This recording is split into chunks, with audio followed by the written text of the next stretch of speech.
में आए थे और लोगों का ऐसा भाव था, शुद्ध भाव ऐसा कि हम आए और हमारा यहाँ आके बैठ के इतने प्रेम से, इतने भाव से इन लोगों ने हमें बैठाया और इतने भाव से इन्होंने चरण इत्यादि जो धोए तो हमारे हृदय से भी वो कीर्तन निकल पड़ा। यहाँ आए सब लोग तो एक एक व्यक्ति का अपना अपना पुण्य होता है। जब वो अपने मुख से कोई कीर्तन गाएगा, भगवान का नाम जपेगा, तो उनके घर में यदि कोई पाप ताप कोई पुराना भी रहता होगा तो वो ढीला पड़ जाएगा, हल्का पड़ जाएगा, खत्म हो जाएगा। घर में कोई आदि व्याधि किसी प्रकार की कोई चीज होगी तो इतने भगवत भक्त यहाँ हैं, सब लोग आए हैं, हम आए हैं तो हमारे साथ भी सब लोग भी आए हैं। तो भगवत भक्त तो कीर्तन भी हो गया सबके द्वारा।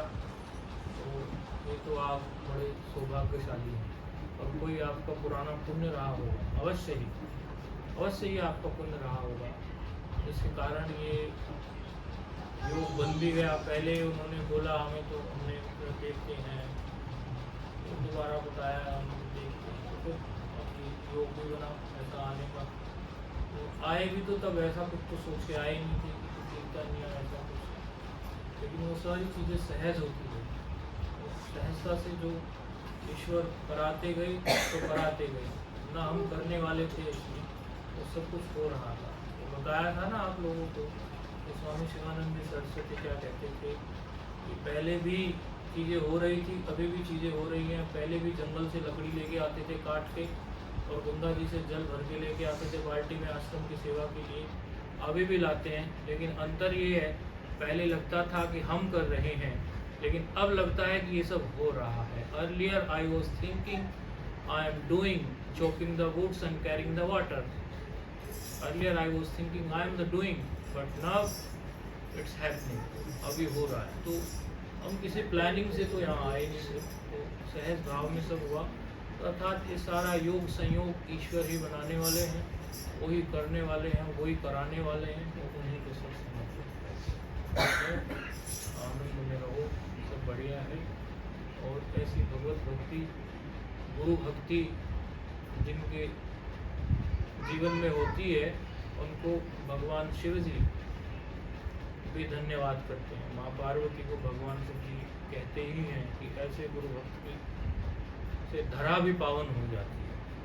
यत्र सात गुरु भक्तता, याद है वो श्लोक क्या है? धन्य माता पिता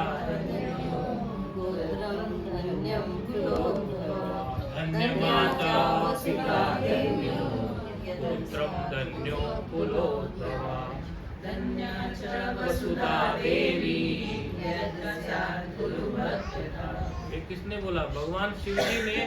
माँ पार्वती एक बार बोली, अरे महाराज आप हमारे गुरु भी हैं, पति देव भी हैं, आपने जाने कितनों को तारा, हमें भी तो कुछ उपदेश कीजिए। तो भगवान शिव जी उपदेश करते माँ पार्वती को, स्कंद पुराण में आया है। तो कहते हैं, हे पार्वती धन्य माता पिता धन्य, वो माता धन्य है, वो पिता धन्य है, उसका कुल धन्य है, उसका गोत्र धन्य है, वो धरा, वो वसुधा, वो धन्य है जहाँ ऐसा गुरु भक्त रहता है, जिसकी गुरु के हृदय में ऐसी प्रीति हो। इसी को शंकराचार्य जी ने कहा, पूर्वाष्टकम में कहा ना, कैसे कहा? तथा किम कहा ना, शरीरम स्वरूपम यथा वा कलत्रम चित्रम मनश्चेन लग्नं गुरोरङ्घ्रिपद्मे ततः किं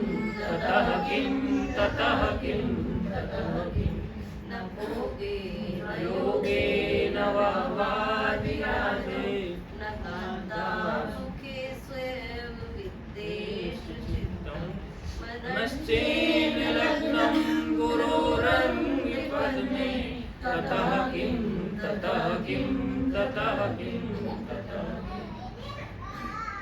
जिसका आपके पास मेरू के समान संपत्ति हो, ऐसा आपका सब कुछ हो, आपका शरीर शरीरम स्वरूपम, आपका शरीर स्वरूप हो, आप बड़े सुंदर हो, रूपवान हो, यथा वाक कलत्रम, खूब आपके पास धन संपत्ति मेरू के समान हो, लेकिन यदि आपका मन गुरु भक्ति में लीन नहीं है तो आपका वो किस काम का, ततः किम किस काम का हो।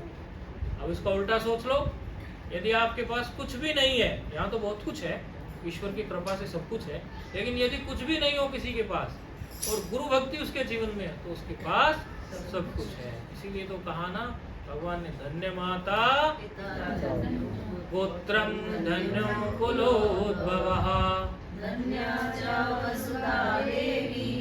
यत्र स्यात् गुरु भक्तः। अब एक लाइन हम बोलेंगे फिर पीछे पीछे बोल, धन्य माता पिता धन्यो, गोत्रम धन्यम कुलोद्भवः, धन्यो च वसुधा देवी, यत्र स्यात् गुरु भक्तः। आप लोगों का गोत्र धन्य है, सब कुछ धन्य ही धन्य है, आपके अंदर गुरु भक्ति हो। क्योंकि लखा जो चाहे अलख को, साधु को लख ले, अलख पुरुष की आरसी साधु का ही देख। और लखा जो चाहे अलख को, जो आंखों से नहीं दिखता, अलख है, आंखों से नहीं दिखता, फिर भी उसको लखने का मन करे तो बोले साधु को लख ले। अरे किसी महात्मा का दर्शन कर ले, किसी संत का दर्शन कर ले तो साक्षात ईश्वर का ही दर्शन हो गया। इसी बात को शंकराचार्य जी ने दूसरे शब्दों में कह दिया। ये तो फक्कड़ी भाषा में बोल दिया लखा जो चाहे अलग को, शंकराचार्य जी ने किस में कह दिया। आद्य गुरु शंकराचार्य जी ने चार पीठ जो हमारी हैं, उनके जो मुख्य, जिन्होंने चारों पीठें चलाई भारत की चारों दिशाओं में, उत्तर में, दक्षिण में, पूर्व में, पश्चिम में, उन्होंने इसी बात को लखा जो चाहे अलग को, साधु को लख ले को किस प्रकार कहा, कैसे वो ईश्वर ही गुरु होते हैं, इसको कहा ईश्वरो गुरुरात्मेति मूर्ति भेद विभागिने व्योमवद् व्याप्त देहाय। अब आ गया, आप बताओ। क्या हुआ अर्थ कि ईश्वर, गुरु और आत्मा वो तीनों एक ही होते हैं, केवल मूर्ति का भेद नजर आता है हमें।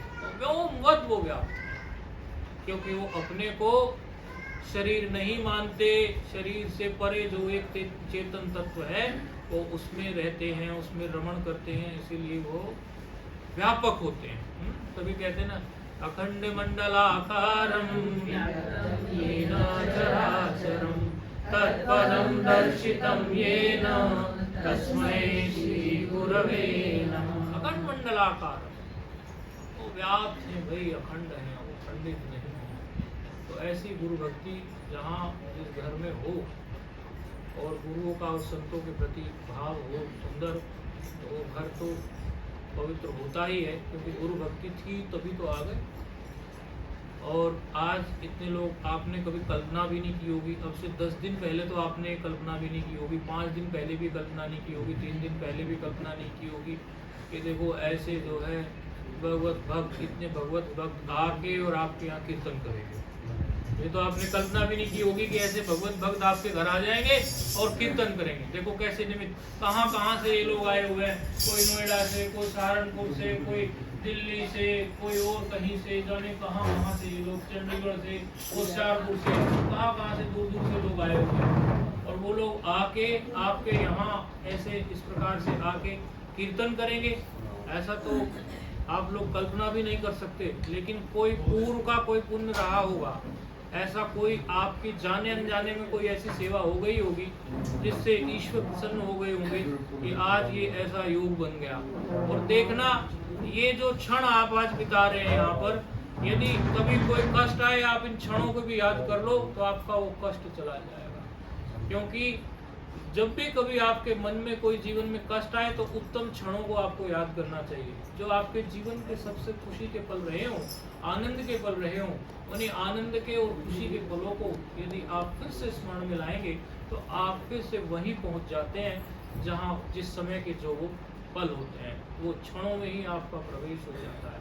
वहीं उसी काल में, देश में उसमें पहुंचे ना पहुंचे, अर्थात आप कहीं और भी बैठे हो सकते हो, देश माना किसी और स्पेस में कहीं और बैठे हो, लेकिन उस काल में तो हम भावना से पहुंच ही जाते हैं। जैसे हम वो भावना करते हैं उसी काल में हम पहुंच जाते हैं। और वास्तव में ईश्वर को पाना, आत्मदर्शन करना, वो देश देशांतर की बात नहीं है, वो काल कालांतर की बात नहीं है, वो भाव भावांतर की बात है। क्योंकि देश देशांतर उसमें नहीं है, क्योंकि ईश्वर को पाने के लिए किसी दूसरे देश में जाना ही नहीं है, तो देश देशांतर की कोई बात नहीं। ईश्वर तो सर्वत्र विद्वान है, तो यहाँ भी है, अभी भी है, ऐसे ही है। अभी बता ही रहे थे, कोई मिलने आया था कि आज अत्यारे अब नगदी रोकड़ माल, गुजरात में बोलते हैं ऐसा, या अभी मिलेगा। जनक जी ने कह दिया ना, जनक जी को कह दिया ना अष्टावक्र जी ने, अधुना सुखी भवा, अभी सुखी हो जा, कल को समाधि लगेगी, कल को कुछ होगा, तू आज ही ज्ञान पाले, आज ही सुखी हो जा। तो यहाँ देश देशांतर की बात नहीं है, काल कालांतर की बात नहीं है, यहाँ तो केवल भाव भावांतर की बात है। बस भाव से दूसरे भाव में प्रवेश करना है। ठीक है, खुश रहो, आनंद में रहो, खूब घूमते रहो। जीवन तो ये ऐसे ही चलता रहता है। ये नाव तो हिलती जाएगी, तू हंसता जाए और रोता जा, इसलिए तान के चादर सोता जा। चिंता की क्या बात है, ये नाव तो हिलती जाएगी, तो संसार की नाव है, कभी ऐसे हिचकोले खाती है, कभी ऐसे हिचकोले खाती है, तू हंसता जा या रोता जा, उसको तो हिचकोले खाने हैं, लेकिन ये नाव तो हिलती जाएगी, तू अपनी चादर तान के सोता जा। एक संत थे, वो नाव में बैठ गए, वो बैठे बैठे नाव में क्या था, उतार चढ़ाव ऐसा आया पानी का कि नाव जो थी उसमें थोड़े हिचकोले आने लगे, और उतार चढ़ाव के साथ साथ देखा कि वहां तो जो है नाव में थोड़ा छेद भी हो गया है। अब छेद से पानी भरने लगा, जल आने लगा। महात्मा बैठे हुए थे, महात्मा फकड़ होते हैं, जैसे केले के पत्ते के पात पात में पात, ऐसे संतों की बात बात पे बात, जिसको समझना बड़ा कठिन होता है। वो क्या करने लगे, डब्बा उठा के नाव में जल डालने लगे। वो कहने लगे भाई ये पता नहीं महात्मा क्या कर रहे हैं। थोड़ी देर के बाद जो है क्या हुआ, कुछ ऐसा डायरेक्शन बना कि वो छेद में पानी आना कम हो गया, और बारिश भी जो ऊपर से हो रही थी, वो भी जो बारिश थी वो भी हुई बंद। अब महात्मा जी ने जो नाव में पानी भरा था उसको डब्बे से निकालने लग गए। वो कहने लगा, नाविक जो नाव चलाने वाला था और नौका चलाने वाला जो था, मल्लाह जो भी था, वो कहने लगा कि महाराज जी मेरी बात समझ में नहीं आई, मैंने सुना तो था महात्मा पता नहीं कैसी खोपड़ी के होते हैं, आज देख भी लिया मैंने, इनका पता नहीं चलता, आप ही कृपा करके कुछ बताओ, ये आप भरते जा रहे हो। अरे जब ये नाव पहले से डूबने के कगार पे जा रही थी, इसमें और आप डब्बे से भर रहे हो जल, और भर रहे हो और भर रहे हो, और जब वो अपने आप ही सुराग ऐसा हो गया कि वो पानी निकलना शुरू हो गया, उसमें से प्रॉपरली जाने लगा, आप फिर जो है उसमें से पानी जो है निकाल रहे, अब तो निकालने की जरूरत ही नहीं है। बोले भाई सुन हमारी बात, जब वो बारिश आई और पानी खूब भरने लगा, और ठीक से वो छेद भी ऐसा था, ऐसी डायरेक्शन था कि वहां से भी भरने लगा, दोनों तरफ से पानी भरने लगा। मुझे लगा कि ईश्वर चाह रहे हैं कि डूब जाए हम, तो क्यों ना मैं ईश्वर की मर्जी में अपनी मर्जी मिला दूं। मैंने भी डब्बे से पानी डालना चालू कर दिया, और जो ही वो जल निकलना शुरू हुआ, मैं समझ गया नहीं वो तो डुबाना नहीं चाहते, तैराना चाहते हैं, हमें पार लगाना चाहते हैं। तो भाई ईश्वर की मर्जी में मेरी मर्जी, मैं डब्बे से वो पानी निकालना चालू कर दिया। वो भजन है ना, तेरे फूलों से भी प्यार, तेरे कांटों से भी प्यार, जो भी देना चाहे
गुरु, हे मेरे प्रभु, तेरी रजा में मेरी रजा। और देखो भाई, आप उसकी रजा में अपनी रजा नहीं मिलाओगे तो भी वो अपनी रजा पूरी करवा लेगा।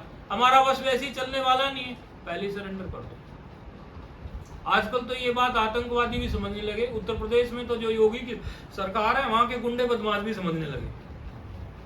वो कहते हैं ये बाबा जी आदमी है, खामखा एनकाउंटर में मार वार देगा। वो कहते हैं जी आई सरेंडर कर दो।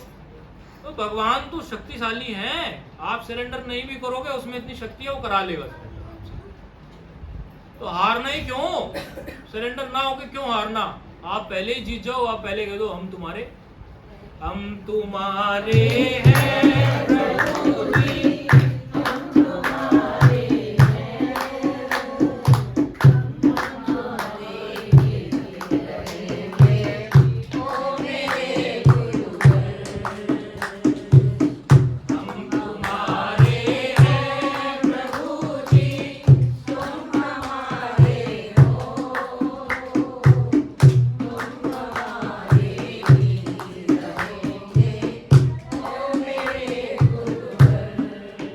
आगे क्या है पंक्ति? तुम्हें देख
ईश्वर की और गुरु की बंदगी में ऐसे जियो कि अपने आप को छोड़ दो उसी के हवाले। आज बता रहे थे हम, दो उदाहरण हैं शरणागति के। एक उदाहरण है बंदरी के बच्चे का। बंदरी को बच्चा चिपका हुआ होता है, जब छोटा बच्चा होता है बंदरी को चिपका होता है, और इस कदर चिपका होता है कि वो कई जंप मार जाती है, बंदर का बच्चा बंदरी का बच्चा नहीं छोड़ता, वो चिपका रहता, इतना कस के पकड़ लेता है वो बंदरी को। ये एक प्रकार का समर्पण है, एक प्रकार का ये शरणागति है। लेकिन हम इससे भी अव्वल दर्जे की शरणागति बताते हैं। एक होता है बिल्ली का बच्चा। बिल्ली का बच्चा तो पूर्णतः सरेंडर कर देता है वो, और दांतों से उठाती है बिल्ली और उसको सुरक्षित लेके चली जाती है। उसने तो कह भी दिया, बोले मैं तो पकड़ने वाला ही नहीं हूँ जी, आपको मुझे जहां ले जाना है ले जाओ, मैं तो वो भी नहीं करूंगा।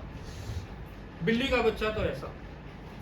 तो जब समझ में नहीं आए, पुरुषार्थ करो, अच्छे कार्य करो, और पुरुषार्थहीन नहीं होना है। पुरुषार्थ करना ही हमारे जीवन का धर्म है। यदि पुरुषार्थ नहीं करना होता तो अर्जुन को भगवान कहते ही नहीं है कि युद्ध लड़। वो जानते थे कि पुरुषार्थ अनिवार्य है।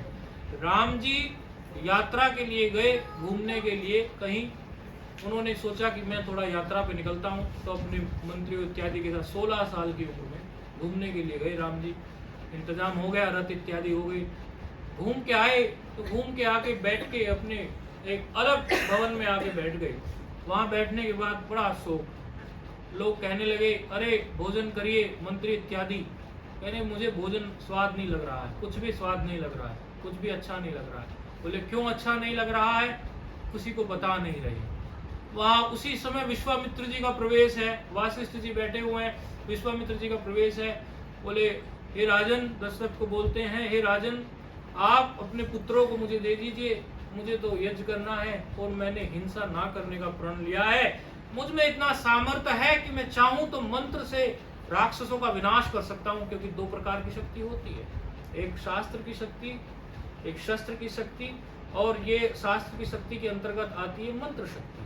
मंत्र शक्ति में इतना बल होता है, मंत्र सिद्ध है तो फूंक मार दे। हमारे विद्या गुरु है, अपने दादाजी की बात बताते हैं। कि एक उनको वहाँ का आसपास का उपद्रवी सताता था, कोई वहाँ का रेड्डी था, दक्षिण के हैं वो गुरुजी, वो ब्राह्मण शरीर है गुरुजी, तो वो सताता था, उनके पास में जमीन थी जुड़ी हुई वो रेड्डी की, वो सताता था उनको। उनके बाबा बड़े कर्मकांडी थे, बोले देखो हम तो ब्राह्मण हैं, हम लड़ना वड़ना तो नहीं जानते, ना ही हमारे अंदर लड़ने वाली वो बातें हैं, और ठीक है तू तंग करता है तो गंगा जल लिया, छांट दिया वहाँ खेती में।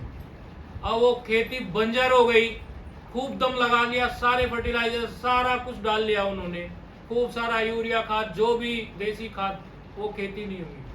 कहते हैं कि उसकी वो पीढ़ी, हमारे दादा की पीढ़ी, उसमें पूरी पीढ़ी में खेती नहीं हुई, उसको कई बीघा जमीन थी, और जो हमारे पिताजी की जनरेशन थी तब भी नहीं जमे, लोगों को समझ भी नहीं आया क्या हो गया इस जमीन में, फसल बोते होती ही नहीं है।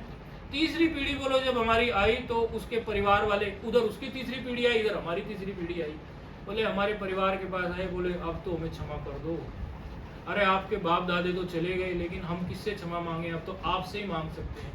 तो उनके भाइयों ने बैठ के संकल्प किया और क्षमा किया, और फिर सब कुछ ठीक हो गया वहां पर। तो मंत्र की ऐसी शक्ति होती है, बोले विश्वामित्र जी मेरे पास ये है, लेकिन मुझे हिंसा नहीं करनी है, यज्ञ के दौरान मुझे हिंसा नहीं करनी है, ऐसा यज्ञ करनी है, इसलिए आप अपने इन पुत्रों को दे दो। वो बोले पुत्रों को तो दे दें, ये तो राम जी पहले ही शोक में बैठे हुए हैं, कहते हैं मैं ना कुछ खाऊंगा ना पीऊंगा। वो समझ गए, गुरुजन है तुरंत समझ जाते हैं, बोले अच्छा बुलाओ, ठीक है ये तो बहुत बढ़िया बात है। अरे बोले राम क्या हुआ ये, बोले गुरुवर मैंने 1 वर्ष की यात्रा की, उस 1 वर्ष की यात्रा में बुड्ढों को देखा, जवानों को देखा, ये बात कभी आप लोगों ने सुनी नहीं होगी जिन्होंने शास्त्र नहीं पढ़ा होगा। मैंने बुड्ढों को देखा, जवानों को देखा, पता नहीं क्या क्या देखा। ये संसार तो दुख से भरा पड़ा है सारा, यहाँ तो नित्य परिवर्तन हो रहा है, मुझे ये सब चीजें में कोई रस नहीं है।